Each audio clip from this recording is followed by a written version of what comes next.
आज जब प्रधानमंत्री नरेंद्र मोदी अफ्रीकी देश इथियोपिया के संसद से जब अपना ऐतिहासिक संबोधन दे रहे थे, तब बहुत से भारतीय लोगों को इसके महत्व का अंदाजा नहीं रहा होगा। इथियोपिया की दूरी भारत से लगभग 4000 किलोमीटर है। फ्लाइट से आप 6 घंटे में दिल्ली से इथियोपिया की राजधानी आदिस अबाबा पहुंच सकते हैं। इसके बावजूद भारत में इथियोपिया के बारे में काफी कम जानकारी है, जो कि ठीक बात नहीं है, क्योंकि 2000 साल पहले जो लोग भारत में रहते थे वो इथियोपिया को काफी बेहतर तरीके से जानते थे। इसके अलावा इथियोपिया का एक शख्स भारत में एक रियासत का लगभग बादशाह कैसे बना, ये कहानी भी जानेंगे। पंडित नेहरू का 1935 में इथियोपिया को भेजा गया संदेश क्या था, वो भी जानेंगे। और आपकी दिलचस्पी इथियोपिया में क्यों होनी चाहिए, इसकी कई वजहें इस वीडियो में हम आपको बताएंगे। अफ्रीकी देश इथियोपिया से भारत के संबंध हजारों साल पुराने हैं। जी हाँ, भारत और इथियोपिया के बीच व्यापार लगभग 2000 साल पहले बहुत सामान्य सी बात हुआ करती थी। इथियोपिया में अब भी पहली शताब्दी में भारत में चलने वाले सिक्के वहाँ के म्यूजियम की शोभा बढ़ा रहे हैं।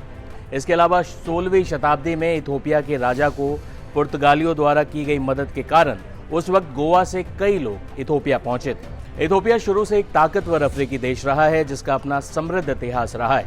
लेकिन जैसे भारत में एक से बढ़कर एक ताकतवर साम्राज्य इतिहास होते गए, ऐसा ही इथियोपिया के साथ भी हुआ। अंग्रेजों, पुर्तगालियों और इटली के साम्राज्यवादी नीति का शिकार इथियोपिया भी हुआ। 1935 में इटली ने इथियोपिया पर आक्रमण कर दिया। उस वक्त भारत पर भी अंग्रेजों का शासन था। तब पंडित नेहरू ने कहा था, हम भारत में इथियोपिया में संकट में फंसे अपने भाइयों की मदद के लिए कुछ नहीं कर सकते, क्योंकि हम भी साम्राज्यवाद के शिकार हैं। लेकिन हम आज उनके दुख में उनके साथ खड़े हैं और आशा करते हैं कि बेहतर दिन आने पर हम उनके साथ खड़े रहेंगे। 1947 में भारत की आज़ादी के बाद भारत ने इथियोपिया में अपना सद्भावना मिशन भेजा और अगले साल यानी 1948 में भारत और इथियोपिया के राजनयिक संबंध स्थापित हुए। 1950 में दोनों देशों ने अपने राजनयिक संबंधों को औपचारिक रूप दिया और सरदार संत सिंह को इथियोपिया में भारत का पहला राजदूत नियुक्त किया गया। अब आपको एक ऐसे शख्स का किस्सा सुनाते हैं जो इथियोपिया में जन्मा, गुलाम की तरह भारत आया, लेकिन जिसने भारत में एक बड़े साम्राज्य पर कब्जा किया। मुगलों के लिए बुरे सपने की तरह था मलिक अंबर। इथियोपिया में 1549 में जन्मे मलिक अंबर का शुरुआती नाम चापू था। इथियोपिया से भारत आने के क्रम में उसे कई बार बेचा गया। कभी बगदाद में बेचा गया, कभी भारत के बंबई में। आखिरकार उसे चंगेज खान ने खरीद कर अपना गुलाम बनाया। चंगेज खान के साथ रहते हुए उसने अपनी सैन्य समझ को काफ़ी बढ़ाया, जो बाद में उसके बहुत काम आया। अहमदनगर के शासक चंगेज खान की मौत के बाद मलिक अंबर आखिरकार गुलामी से आज़ाद हो गया। डॉक्टर राधेश्याम की किताब life and times of Malik Ambar के मुताबिक बाद के समय में मलिक अंबर इतना ताकतवर हुआ कि उसने दक्कन के इलाके में मुगलों को घुसने नहीं दिया। यही नहीं, बेशक मलिक कभी खुद सुल्तान नहीं बना, लेकिन अहमदनगर में हर शासक उसकी मर्जी से ही बनता था।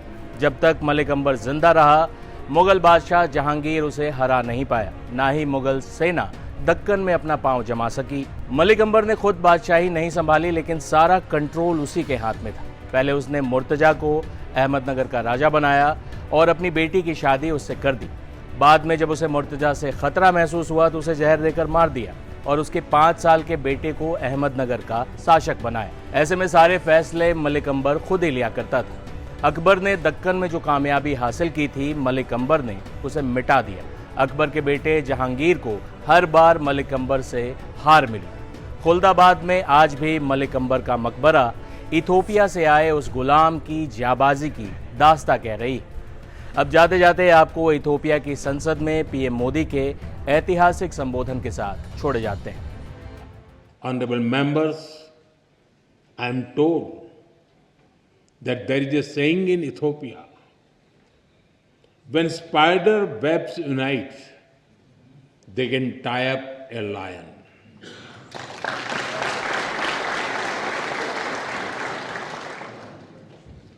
We too believe in India that मन मिले तो पर्वत भी रास्ता दे देते हैं. When hearts are united, even mountains give way.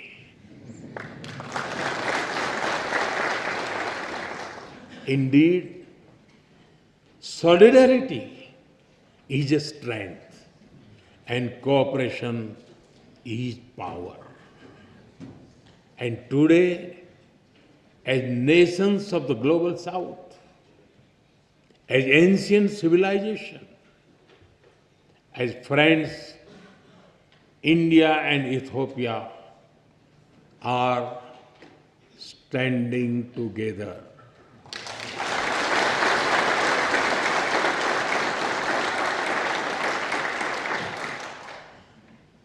We stand together as member of one family, and we work for a world that is more just, more equal, and more peaceful.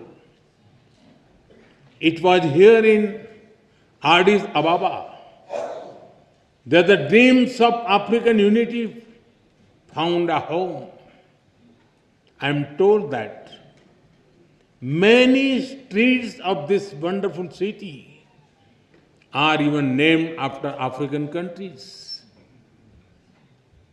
On the other side of the Indian Ocean, it was in New Delhi that India was honored to welcome the African Union as a permanent member of the G20.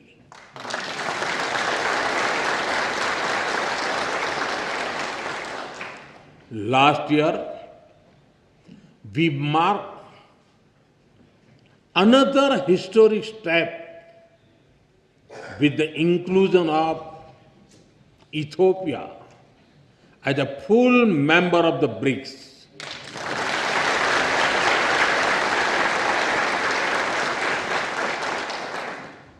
In fact, over the 11 years of my government,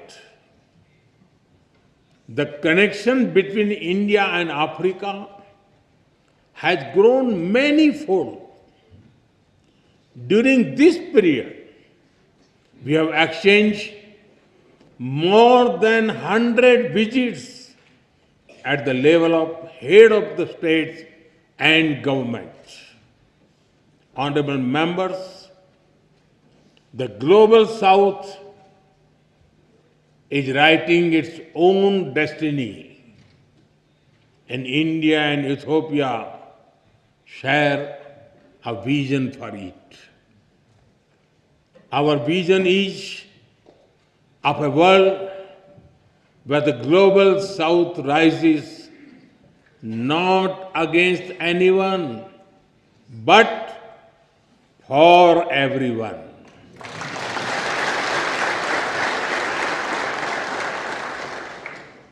A world where development is fair,